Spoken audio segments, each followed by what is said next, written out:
tanggal 1945, Sudirman yang sebelumnya aktif di organisasi PETA terpilih sebagai Pangdam TKR Yogyakarta melalui pemungutan suara yang dilakukan secara demokratis.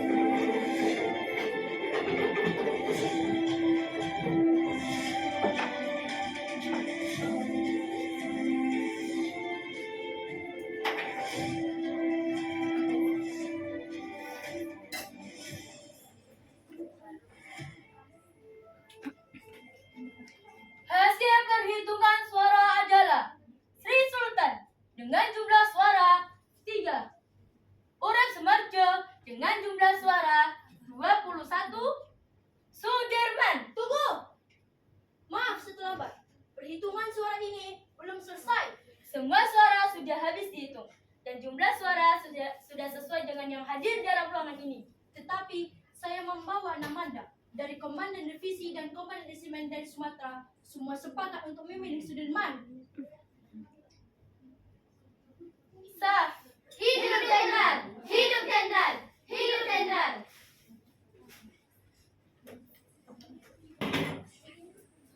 Pada tanggal 19 Desember 1945, Belanda kembali melakukan agresi militer yang kedua dengan mengingkari perundingan Redfin. Dan pada pagi harinya, kota Yogyakarta mulai diserang.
Hey! Get out of the way!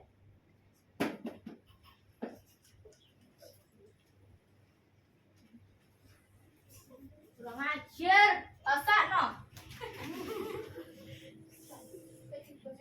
Apa?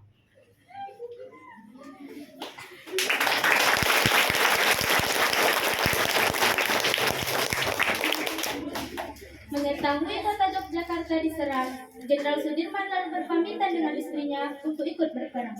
Meskipun kondisi kesehatan beliau sudah tidak baik, Jenderal Sudirman tetap memaksakan diri untuk bertemu Bapak Presiden.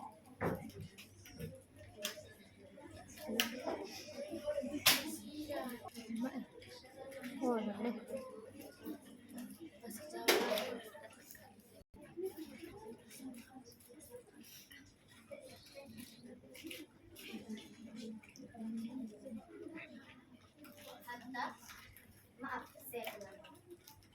Perjalanan tadi sedang tertahan oleh serangan udara. Dan dengan tidak tahu malunya menyerang Jogja. Di depan gedung di lokasi sedang KTM. Teman-teman melihat semuanya sangat mudah. Pak Dimas saya. Dalam situasi darurat seperti sekarang, jangan bilang sebenarnya. Jalan saja, ya. Baik. Tidak ada apa-apa. Tidak ada apa-apa. Sekarang lebih baik Dimas pulang. Ibu Duk, antarkan Dimas pulang. Harap dijaga dengan baik. Jangan suruh dia pulang. Sebentar lagi saya akan melakukan sidang kabinet. Dan saya akan memutuskan apa yang harus saya lakukan. Baik, tapi saya akan tetap menunggu di sini. Menunggu hasil sidang kabinet. Baik.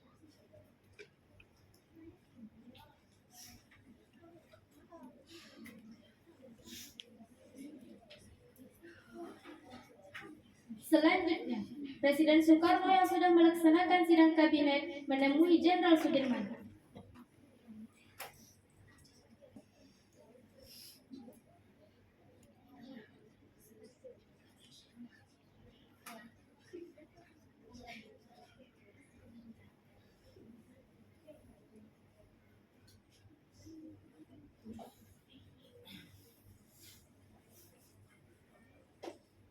Bagaimana Pak Presiden? Saya menunggu belakangan.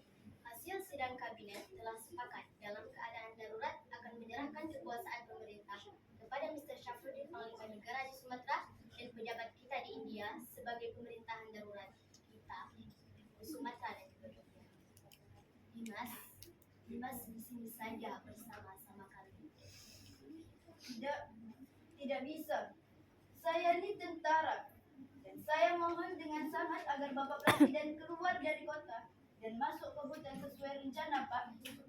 Ikutlah bergerilya bersama kami, Pak. Dimas, engkau seorang prajurit. Tempatmu di medan pertempuran. Tapi tempatmu tidak bisa menjadi tempat pelarian saya. Saya harus tinggal di sini. Saya harus free. Dan saya akan memimpin rakyat dari sini. Tapi kemungkinan Belanda mempertaruhkan kepada Bapak Presiden. Jika Bapak tetap tinggal di sini, Bapak bisa dibunuh. Kalau saya keluar dari sini, kemungkinan Belanda akan menembak kepala saya. Dalam dua kemungkinan, saya akan menghadapi kematian. Tapi Dimas tidak perlu khawatir. Karena Soekarno untuk Indonesia, Soekarno tidak takut kematian. Baik, tapi kita akan tetap melawan. Saya akan memimpin gerilya dan Kalau ini memang sudah menjadi tekadmu, jadikan ini perang gerilya bersama.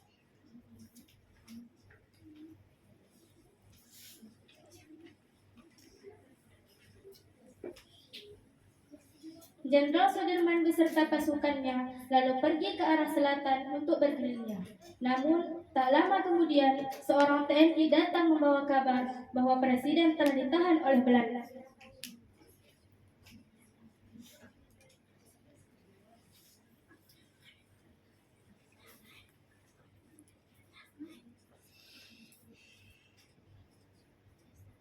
Lapor Jenderal, baru saja saya mendapat kabar Presiden tidak keluar kota, tapi ditahan oleh Belanda. Pak, ini saya membawa dana tertis yang tertinggal di markas. berikan kepada Noni, biar dia yang mengurus semuanya. Baik, Pak.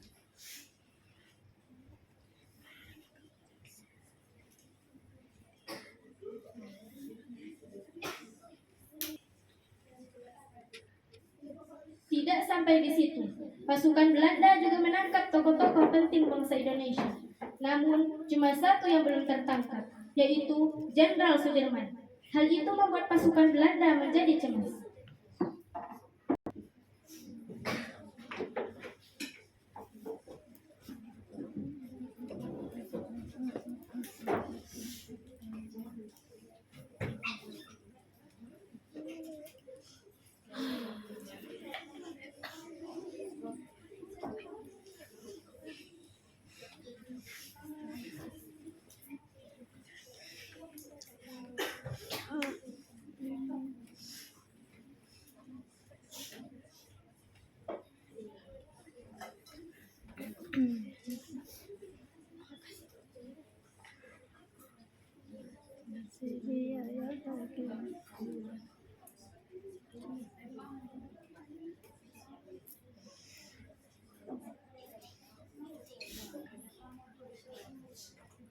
Bagaimana dengan Sudirman?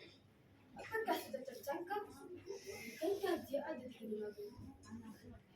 Tangkap dia secepatnya!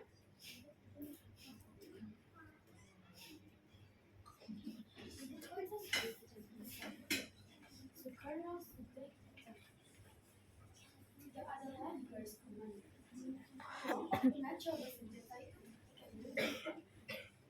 Tidak ada lagi republik dan tidak lama lagi kita akan menjadi Jawa. Bagaimana dengan Franco? Raja Jawa itu masalah kecil. Tidak seperti menghilangnya Sudirman. Tidak ada yang tahu dia di mana. Sangat berbahaya bila dia tidak ditangkap.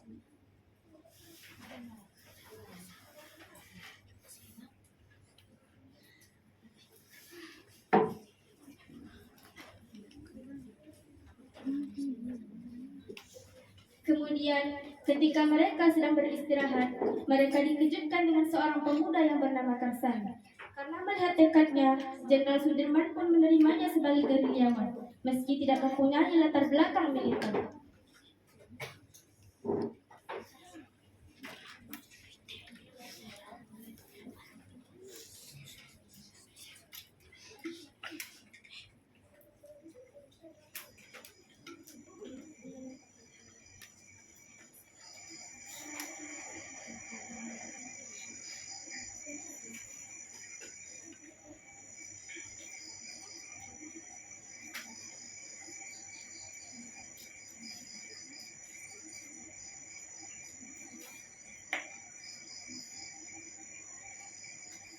Siapa? Aku mas. Mata, mata, mata, mata! Mas, mas, mas, angkat tangan. Mas, duduk bisa loh mas. Yo, aku mas. Masuk ada sekokannya. Terus, apa maksudmu menyelinap seperti ini? Aku pergi tangi ke kantor-kantor. Jadi aku naik. Semuanya tidur. Jangan sampai terlalu kali. Hanya karena kita mengantuk. Kita semua bisa mati. Dengan Ibu Sinten. Siap, Jenderal. Kula Karsani. Mau bengi-bengi nang kene. Kula arep melu perang, Jenderal. Jenengan sama nanti lewat perang. Durung, Jenderal. Kemampuan kamu apa?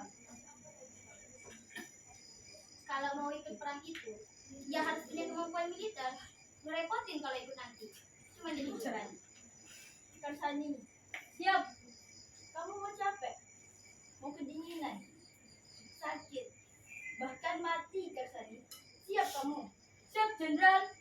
Bagus. Bagus kalau kamu punya tekad.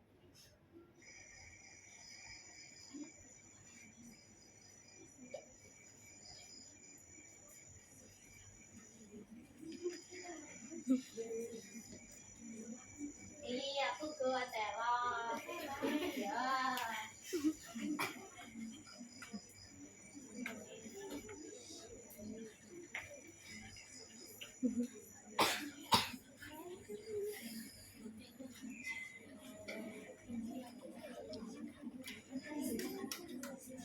Jenderal Sudirman lalu pergi ke arah utara. Melalui radio, Jenderal Sudirman mengumumkan bahwa tentara Indonesia masih ada dan kuat, sehingga berita tersebut sampai di telinga Belanda.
Merdeka. Di sini saya Panglima Besar Sudirman memberitahukan bahwa Tentara Nasional Indonesia masih ada dan kuat. Bahkan hampir menguasai seluruh wilayah Indonesia. Merdeka! Merdeka! Merdeka! Merdeka! Merdeka! Merdeka!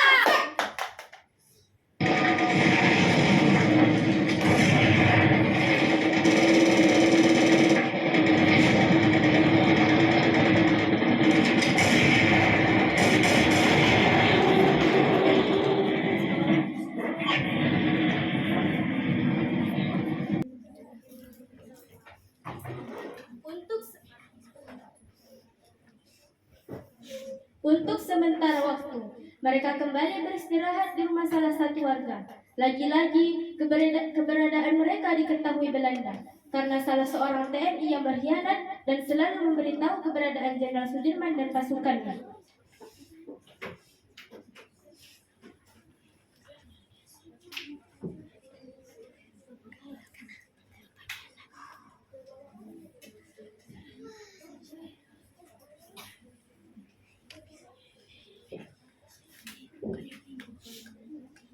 Bunto mana?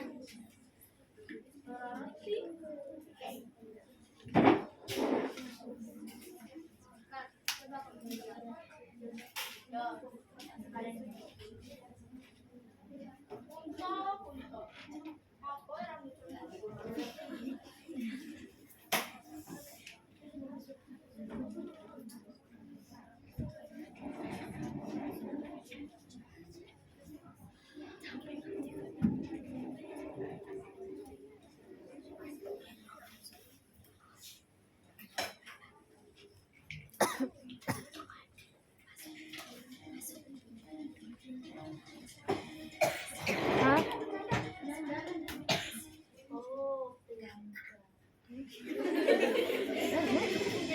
Semuanya tenang.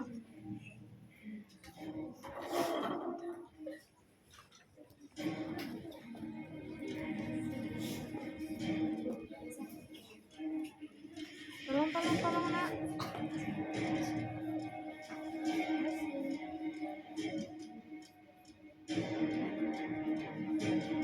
La ilaha illallah. La ilaha illallah. La ilaha illallah. La ilaha illallah. La ilaha illallah. La ilaha illallah. La ilaha. Ini jangan Tuan, Panglima Sudirman. Ini Kiai, bukan Panglima. Mereka semua ini tentara Indonesia. Mereka ini sedang menyamar. Mana mungkin Panglima seperti ini? Ini Jenderal Sudirman, Sudirman. Mereka ini santri, Kiai. Jadi kita putus. Cari Sudirman di mana? Ini Tuan, ini Sudirman. Pak, Go, bergerak.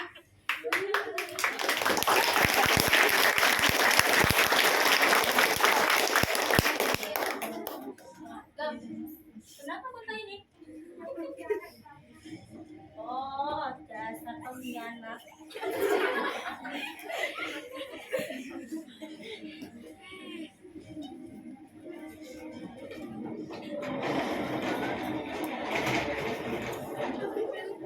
Kembali ke Bung Karno dan Bung Hatta yang diasingkan ke Pulau Bangka oleh Belanda. Mereka berdua merasa bersalah karena telah mengingkari janji yang telah mereka buat sebelum agresi militer yang kedua.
Tak ada rasanya. Saya makan enak, minum enak di sini. Terbanyak Sudirman di sana. di hutan sana. Saya terikat janji. Setiap orang itu mempunyai cara yang berbeda-beda dalam mengembangkan bangsa.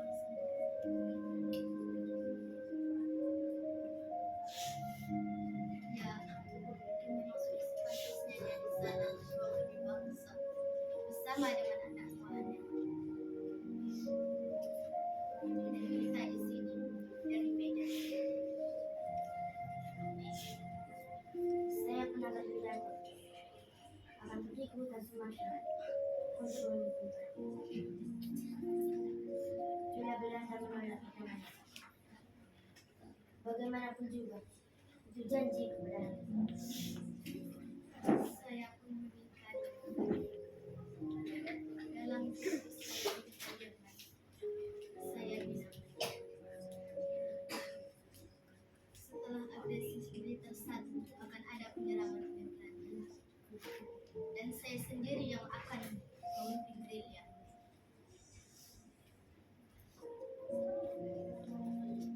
6 bulan yang lalu di hadapan Sri Sultan, saya bicara hal yang sama. Bukan di depan mereka, saya akan mengingkari janji saya. Sekarang kita hanya bisa berdoa, semoga Allah lindungi kita semua.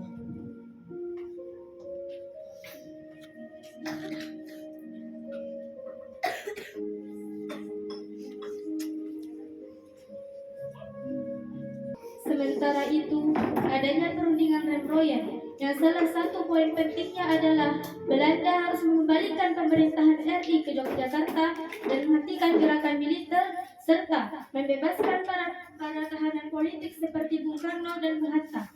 Hal itu menganggap perjuangan mereka selama ini dianggap sia-sia. Perundingan Rembrandt ini mengharuskan Indonesia untuk menghentikan perang gerilya. Hal itu membuat Jenderal Sudirman sedikit marah. Dan pada malam harinya, utusan Bung Karno datang untuk menjemput Jenderal Sudirman, dan saat dia bersamaan, Sri Sultan juga mengirimkan surat dengan perintah yang sama.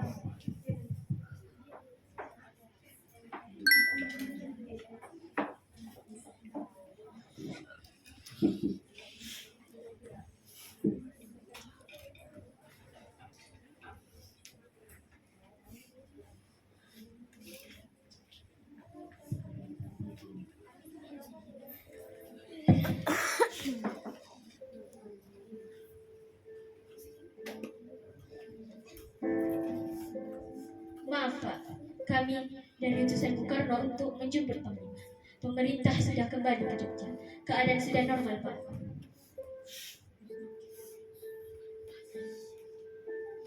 Siapa yang hendak memanggil saya? Orang berkhianat yang telah ditawan oleh Belanda. Atau justru PDRI yang berjuang demi kemerdekaan? Lihat keputusan Presiden. Belanda hanya akan mundur 5 km dari Yogyakarta. Sementara utusan kita di PBB memutuskan bahwa Jogja harus dikosongkan. Sungguh keputusan yang sangat rendah. Menurut saya, dengan kedudukan kita yang sekarang ini, kita lebih baik secara politik dan militer. Jadi, kita tidak punya alasan untuk berhenti berperang dan mengusir Belanda dari Indonesia.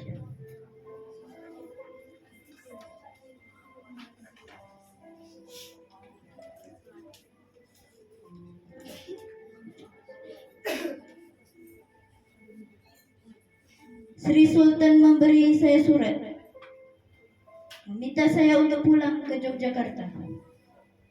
Pak De, kita harus berperang Pak. Saya dan pasukan akan terus mendukung Bapak.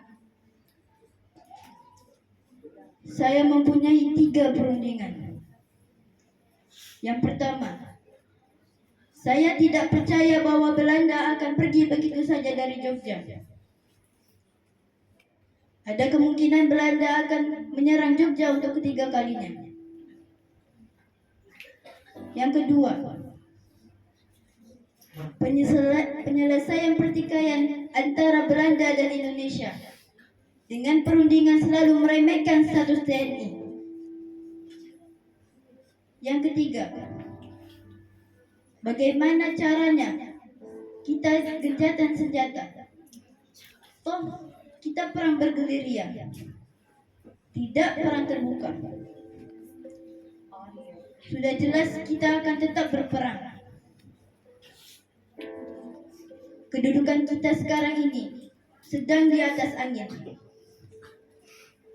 Yang dimiliki Republik sekarang hanyalah kita, tentara nasional yang bermartabat, dan akan terus memperjuangkan kemerdekaan Indonesia.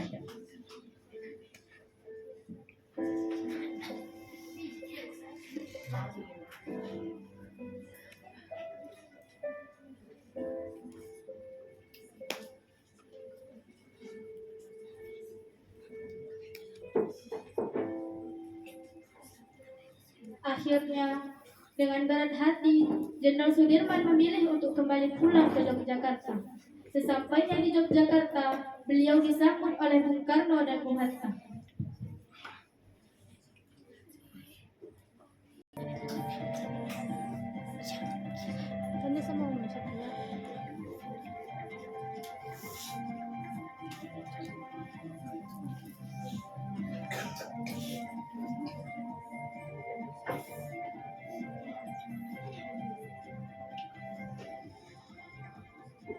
Sudah dapat foto saya dengan Dimas? Ah, ulang lagi ya.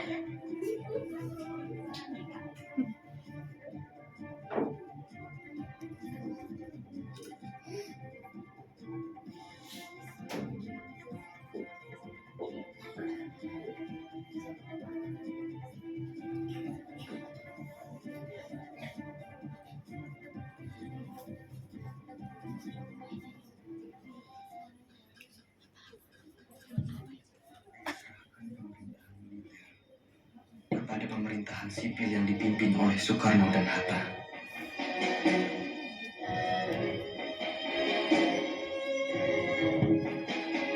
izinkan saya untuk melanjutkan tugas sebagai tentara dan berkumpul kembali bersama keluarga.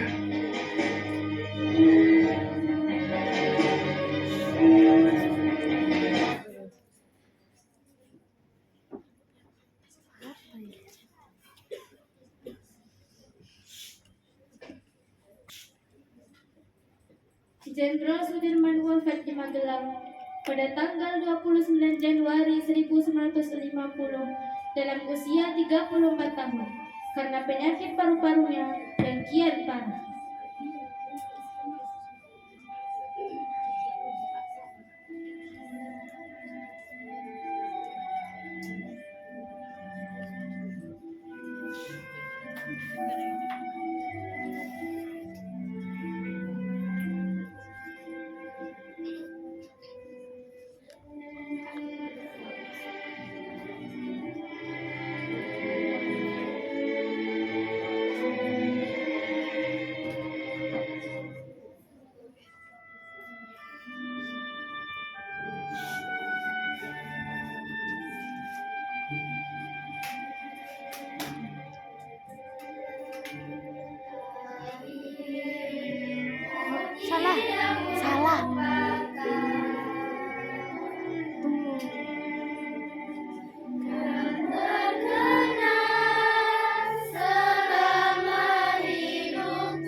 Akan